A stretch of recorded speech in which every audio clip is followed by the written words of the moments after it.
ಚಾಮರಾಜನಗರ ಕಲೆಗಳ ತವರೂರು ಶ್ರೀನಿಧಿ ಕುದರ್ ಭಕ್ತಿಗೀತೆ ಹಾಗೂ ಕನ್ನಡ ಚಲಚಿತ್ರ ಗೀತಗಾಯನ ಕಾರ್ಯಕ್ರಮ. ಚಾಮರಾಜನಗರ ಅತಿ ಹೆಚ್ಚು ಕಲಾವಿದರನ್ನು ಹೊಂದಿರುವ ಚಾಮರಾಜನಗರ ಜಿಲ್ಲೆಯ ಶ್ರೇಷ್ಠ ಜಾನಪದ ಕಲೆಗಳ ತವರೂರಾಗಿದೆ ಎಂದು ಉದ್ಯಮಿ ಯೂತ್ ಐಕಾನ್ ಶ್ರೀನಿಧಿ ಕುದರ್ ಹೇಳಿದರು. ನಗರದ ಶ್ರೀ ಚಾಮರಾಜೇಶ್ವರ ದೇವಸ್ಥಾನದ ಮುಂಭಾಗದಲ್ಲಿ ಎನ್.ಪಿ. ಬಾಲಸುಬ್ರಹ್ಮಣ್ಯ ಗಂಗಾಧರ್ವ ಸಾಂಸ್ಕೃತಿಕ ಕಲಾವೇದಿಕೆ ಹಾಗೂ ರಾಗಲಹರಿ ಸಾಂಸ್ಕೃತಿಕ ಕಲಾವೇದಿಕೆ ಫ್ರೆಂಡ್ಸ್ ಮ್ಯೂಸಿಕ್ ಮೆಲೋಡಿಯನ್ ತಂಡದಿಂದ ಆಷಾಢ ಮಾಸದ ಶುಕ್ರವಾರದ ಪ್ರಯುಕ್ತ ನಡೆದ ಭಕ್ತಿಗೀತೆ ಹಾಗೂ ಕನ್ನಡ ಚಲನಚಿತ್ರ ಗಾಯನ ಕಾರ್ಯಕ್ರಮದಲ್ಲಿ ಅಧ್ಯಕ್ಷತೆ ವಹಿಸಿ ಮಾತನಾಡಿದರು. ಚಾಮರಾಜನಗರದಲ್ಲಿ ಆಷಾಢ ಮಾಸದಲ್ಲಿ ನಡೆಯುವ ಪ್ರಸಿದ್ಧ ಚಾಮರಾಜೇಶ್ವರಿ ರಥೋತ್ಸವ ರಾಜ್ಯದಲ್ಲೇ ನಡೆಯುವ ಏಕೈಕ ರಥೋತ್ಸವ ಎಂಬ ವಿಶೇಷ ಪಡೆದಿದೆ. ಶ್ರೀ ಚಾಮರಾಜೇಶ್ವರಿ ಸ್ವಾಮಿ ದೇವಸ್ಥಾನಕ್ಕೆ 200 ವರ್ಷಗಳಿಂದ ಶ್ರೀ ಮುಮ್ಮಡಿ ಕೃಷ್ಣರಾಜ ಒಡೆಯರ ತಮ್ಮ ತಂದೆಯ ನೆನಪಿಗಾಗಿ ನಿರ್ಮಿಸಿದ್ದರು. ಜನರಿಗೆ ಇಂತಹದ್ದ ರಾಜಮನೆತನದ ಎಂದರೆ ಅದು ಮೈಸೂರಿನ ರಾಜಮನೆತನವಾಗಿದೆ. ಜನಕಲ್ಯಾಣ ಕಾರ್ಯಕ್ರಮಗಳನ್ನು ಜಾರಿಗೆ ಮಾಡಿದ ಕೀರ್ತಿ ಮೈಸೂರು ರಾಜಮನೆತನಕ್ಕೆ ಸಲ್ಲುತ್ತದೆ. ಅವರನ್ನು ಸ್ಮರಿಸಿಕೊಳ್ಳಲು ನಮ್ಮೆಲ್ಲರ ಕರ್ತವ್ಯವಾಗಿದೆ ಎಂದರು.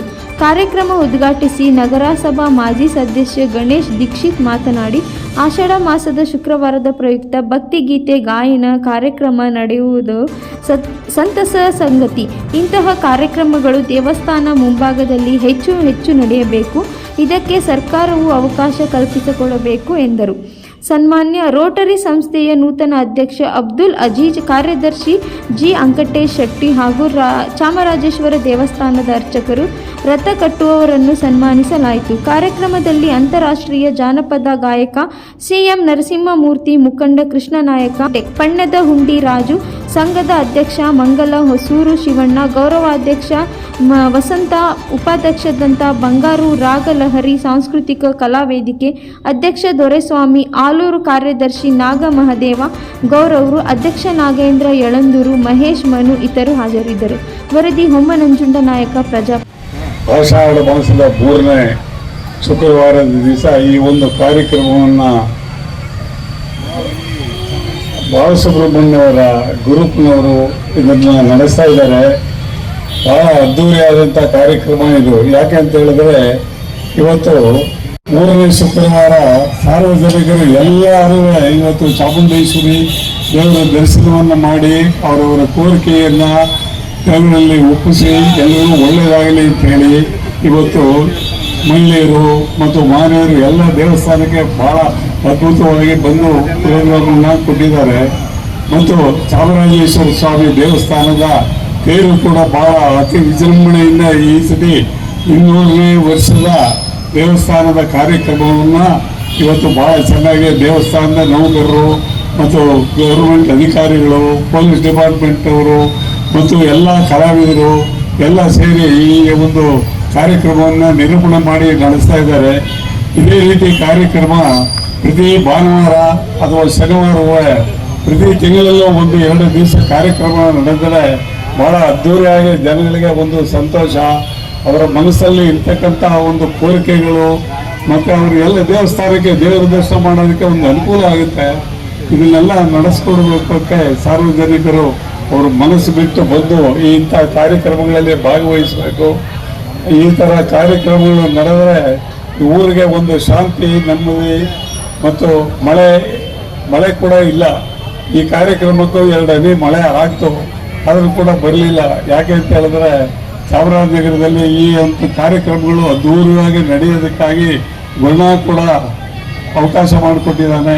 ಈ ಒಂದು ಕಾರ್ಯಕ್ರಮಕ್ಕೆ ನಮ್ಮನ್ನು ಕರೆದು ಇಲ್ಲಿ ಮಾತಾಡೋಕ್ಕೆ ಅವಕಾಶ ನಮ್ಮ ಕೃಷ್ಣ ನಾಯಕರೇ ಮತ್ತು ನಮ್ಮ ರಾಜಣ್ಣನವರೇ, ಜೊತೆಗೆ ನಮ್ಮ ಚಾಮರಾಜನಗರದ ಕಂಪನ್ನು ಅಂತಾರಾಷ್ಟ್ರೀಯ ಮಟ್ಟದಲ್ಲೂ ಪಸರಿಸುತ್ತಿರುವ ನಮ್ಮ ನರಸಿಂಹಮೂರ್ತಿ ಅಣ್ಣನವರೇ ಹಾಗೂ ಇಲ್ಲಿ ನೆರೆದಿರುವ ಎಲ್ಲ ನನ್ನ ಸಹೋದರ ಸಹೋದರಿಯರೇ ಮತ್ತು ಹಿರಿಯರೇ, ಈ ದಿನ ಎಸ್.ಪಿ. ಬಾಲಸುಬ್ರಹ್ಮಣ್ಯಂ ಕನ್ನಡ ಸಾಂಸ್ಕೃತಿಕ ಕಲಾವೇದಿಕೆ ಮತ್ತು ರಾಗಲಹರಿ ಸಾಂಸ್ಕೃತಿಕ ವೇದಿಕೆ ವತಿಯಿಂದ ಒಂದು ಆಷಾಢ ಮಾಸದ ಪ್ರಯುಕ್ತ ಒಂದು ಕಾರ್ಯಕ್ರಮವನ್ನು ಆಯೋಜನೆ ಮಾಡಿದ್ದಾರೆ. ಮೊನ್ನೆ ತಾನೇ ಒಂದು ಚಾಮರಾಜೇಶ್ವರ ರಥೋತ್ಸವ ಅದ್ದೂರಿಯಾಗಿ ಇಲ್ಲಿ ಆಚರಣೆ ಆಯಿತು. ಇಲ್ಲಿ ಏನಪ್ಪಾ ಅಂದರೆ ಇಡೀ ರಾಜ್ಯದಲ್ಲೇ ಒಂದು ಆಷಾಢ ಮಾಸದಲ್ಲಿ ನಡೆಯುವಂಥ ಒಂದು ವಿಶೇಷ ರಥೋತ್ಸವ ನಮ್ಮ ಚಾಮರಾಜನಗರದ್ದು. ಬೇರೆ ಎಲ್ಲೂ ನಡೆಯೋದಿಲ್ಲ, ರಥೋತ್ಸವಗಳು ಜರುಗೋದಿಲ್ಲ. ಜೊತೆಗೆ ಏನು ಒಂದು ಈ ದೇವಸ್ಥಾನವನ್ನು ಕಟ್ಟಿ 200 ವರ್ಷ ಆಗಿದೆ. ಚಾಮರಾಜೇಶ್ವರ ದೇವಸ್ಥಾನ ಇವತ್ತು ಇಲ್ಲಿ ನಾವು ಮುಂದೆ ಇದ್ದೀವಿ. ಈ ದೇವಸ್ಥಾನವನ್ನು ಕಟ್ಟಿ 200 ವರ್ಷ ಆಗಿದೆ. ಇದನ್ನು ಮುಮ್ಮಡಿ ಕೃಷ್ಣರಾಜ ಒಡೆಯರ್ ಅವರು ತಮ್ಮ ತಂದೆ ಚಾಮರಾಜನಗರ ಹರಿಕುಟಾರಂಭ ಇದ್ದಿದ್ದಂಥ ಊರಿನಲ್ಲಿ ಜನಿಸಿದ್ರು ಅನ್ನೋದನ್ನ ಒಂದು ಊರನ್ನ ಇಲ್ಲಿ ಸ್ಥಾಪನೆ ಮಾಡಿ ಇದಕ್ಕೆ ಚಾಮರಾಜನಗರ ಅಂತ ಹೆಸರು ಕೊಟ್ಟರು. ಅದರ ನೆನಪಿಗಾಗಿ ಕಟ್ಟಿದಂತಹ ದೇವಸ್ಥಾನ ಈ ಚಾಮರಾಜೇಶ್ವರ ದೇವಸ್ಥಾನ ಇವತ್ತು 200 ವಸಂತ ಪೂರೈಸಿದೆ. ಜೊತೆಗೆ ಇಲ್ಲಿ ಮುಮ್ಮಡಿ ಕೃಷ್ಣರಾಜ ಒಡೆಯರವರು ಹಲವಾರು ಮೈಸೂರು ಒಡೆಯರೆಲ್ಲ ಜನಗಳಿಗೋಸ್ಕರನೇ ಬದುಕಂತವರು. ಇಡೀ ದೇಶದಲ್ಲಿ ಯಾವ್ದಾದ್ರು ಒಂದು ರಾಜ ಮನೆತನಗಳಿದೆ ಅಂದ್ರೆ ಅವರು ಜನಗಳಿಗೋಸ್ಕರ ಇದ್ದಂತಹ ಒಂದು ಜನಗಳಿಗೋಸ್ಕರ ಇದ್ದಂತಹ ಒಂದು ರಾಜ ಮನೆತನ ನಮ್ಮ ಮೈಸೂರು ರಾಜರದು. ಅವರು ಜನಗಳಿಗೋಸ್ಕರ ಅದ್ಭುತವಾದ ಕೆಲಸಗಳನ್ನು ಮಾಡಿದ್ರು. ಯಾಕೆಂದ್ರೆ ಮುಮ್ಮಡಿ ಕೃಷ್ಣರಾಜ ಒಡೆಯರವರು ಬರೀ 6 ವರ್ಷ ಇದ್ದಾಗಲೇ 1794 ಜನಿಸ್ತಾರೆ. ಅವ್ರ ತಂದೆ ತೀರೋದಾಗ 1799 ಅವ್ರ 6 ವರ್ಷ. ಹಾಗೆ ಅವ್ರಿಗೆ ಒಂದು 22 ರಾಜರಾಗಿ ಪಟ್ಟಾಭಿಷೇಕ ಮಾಡ್ತಾರೆ. ಅವರು ಚಿಕ್ಕ ಮಗುವಾಗಿರ್ತಾರೆ.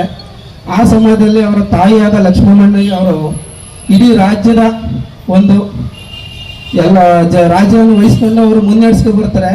ಅವರಿಗೆ ಒಂದು ಸಹಕಾರವಾಗಿ ನಿಂತ್ಕೊಳ್ಳೋರು ನಮ್ಮ ದಿವಾನರಾದಂತಹ ಪೂರ್ಣಯ್ಯರವರು. ಇವರ ಇಬ್ಬರು ಮಾರ್ಗದರ್ಶನದಲ್ಲಿ ಒಂದು ಉತ್ತಮವಾದ ಆಡಳಿತವನ್ನು ನಡೆಸ್ಕೊಂಡು ಬರ್ತಾ ಇರ್ತಾರೆ. ಜೊತೆಗೆ ಒಂದು 60 ವರ್ಷಕ್ಕಿಂತ ಅಧಿಕ ಒಂದು ರಾಜ್ಯಭಾರ ಮಾಡಿದವರು ನಮ್ಮ ಮುಮ್ಮಡಿ ಕೃಷ್ಣರಾಜ ಒಡೆಯರವರು. ಅವರ ಕಾಲದಲ್ಲಿ ಹಲವಾರು ಬಡಾವಣೆಗಳು ಮೈಸೂರಿನಲ್ಲಿ ನಿರ್ಮಾಣವಾಯಿತು. ಜೊತೆಗೆ ಪ್ರಥಮವಾಗಿ ಒಂದು ವೈದ್ಯ ಶಾಲೆಯನ್ನು ಮೈಸೂರಿನಲ್ಲಿ ಸಾರ್ವಜನಿಕರಿಗೋಸ್ಕರ ಒಂದು ವೈದ್ಯ ಶಾಲೆಯನ್ನು ಪ್ರಾರಂಭ ಮಾಡ್ತಾರೆ. ಜೊತೆಗೆ ಆಂಗ್ಲ ಶಾಲೆಗಳನ್ನು ಅಲ್ಲಿ ಪ್ರಾರಂಭ ಮಾಡ್ತಾರೆ. ಇದೇ ತರ ಹಲವಾರು ಒಂದು ಜನಪರ ಕೆಲಸಗಳನ್ನು ಮಾಡಿದವರು ನಮ್ಮ ಮೈಸೂರು ಒಡೆಯರು. ಈ ದೇವಸ್ಥಾನವನ್ನು ಕಟ್ಟಿದಂತಹ ಮುಮ್ಮಡಿ ಕೃಷ್ಣರಾಜ ಒಡೆಯರು ಸ್ವತಃ ತಾವು ಒಬ್ಬ ಸಾಹಿತಿಗಳಾಗಿ ಕವಿಗಳಾಗಿ 59ಕ್ಕೂ ಹೆಚ್ಚು ಕವಿತೆಗಳನ್ನು ರಚಿಸಿದ್ರು. ಅವ್ರನ್ನ ಕನ್ನಡದ ಭೋಗರಾಜ ಮತ್ತು ಕನ್ನಡದ ಕಾಮಧೇನು, ಕನ್ನಡ ಕಾಮಧೇನಿಂದ ಬಿರುದುಗಳನ್ನು ಪಡೆದಿದ್ದರು. ಏನು ಇವತ್ತು ಮೈಸೂರಿನಲ್ಲಿ ಒಂದು ಸಾಂಸ್ಕೃತಿಕ ನಗರ ಅಂತ ಏನಾದ್ರು ಮೈಸೂರಿಗೆ ಹೆಸರು ಬಂದಿದೆ ಅಂದ್ರೆ ಅದಕ್ಕೆ ಕಾರಣ ನಮ್ಮ ಮುಮ್ಮಡಿ ಕೃಷ್ಣರಾಜ ಒಡೆಯರವರು. ಅವರ ಅಂತಾರಾಷ್ಟ್ರೀಯ ಮಟ್ಟದಲ್ಲಿ ವಿದೇಶಿ ಪ್ರವಾಸಗಳನ್ನೆಲ್ಲ ಹೋಗಿ ಅಲ್ಲಿ ಹಲವಾರು ಕಲಾವಿದರುಗಳನ್ನ ಎಲ್ಲ ಸಾಂಸ್ಕೃತಿಕ ಹಿರಿಯರನ್ನೆಲ್ಲ ಅಲ್ಲಿ ಒಂದು ಗೌರವಿಸಿ ಅವರನ್ನು ಮೈಸೂರಿಗೆ ಅಲ್ಲಿ ಕರ್ಕೊಬಂದು ಒಂದು ಆಶ್ರಯ ಕೊಟ್ಟು ಗೌರವದಿಂದ ನಡೆಸ್ಕೊಂಡ ರೀತಿಯಿಂದ ಇಡೀ ವಿಶ್ವದಲ್ಲೇ ಒಂದು ಮೈಸೂರು ಸಾಂಸ್ಕೃತಿಕ ರಾಜಧಾನಿ ಅಂತ ಹೆಸರು ತಗೊಂಡಿದ್ದೆ ಮುಮ್ಮಡಿ ಕೃಷ್ಣರಾಜ ಒಡೆಯರವರು.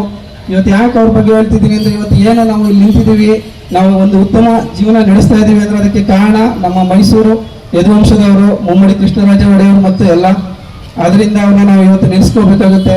ಜೊತೆಗೆ ಏನು ಮೊನ್ನೆ ಒಂದು ರಥೋತ್ಸವ ಜರುಗಿತು ಅದು ಉತ್ತಮವಾಗಿ ಪ್ರತಿ ವರ್ಷನೂ ಇಲ್ಲಿ ಯಾವುದೇ ರೀತಿಯಾದಂತಹ ಒಂದು ವರಮಾನಗಳಾಗ್ಲಿ ಏನೂ ಇಲ್ಲ. ಇದು ಮುಜರಾಯಿ ಇಲಾಖೆಗೆ ಸೇರಿದ್ರು ನಮ್ಮ ಒಂದು ಆಗಮಿಕರಾದ ದರ್ಶನ್ ಸರ್ ಆಗಲಿ, ರಾಮಕೃಷ್ಣ ಸರ್ ಆಗಲಿ, ನಮ್ಮ ಪ್ರಸಾದಣ್ಣವರಾಗಲಿ, ನಮ್ಮ ರುದ್ರಮೂರ್ತಿ ಸತೀಶನವರಾಗಲಿ ಒಳಗಡೆ ಯಾವುದೇ ದೇವರ ಕಾರ್ಯಗಳನ್ನು ಉತ್ತಮ ರೀತಿಯಲ್ಲಿ ಮುನ್ನಡೆಸ್ಕೊಂಡು ಬರ್ತಾ ಇದ್ದಾರೆ.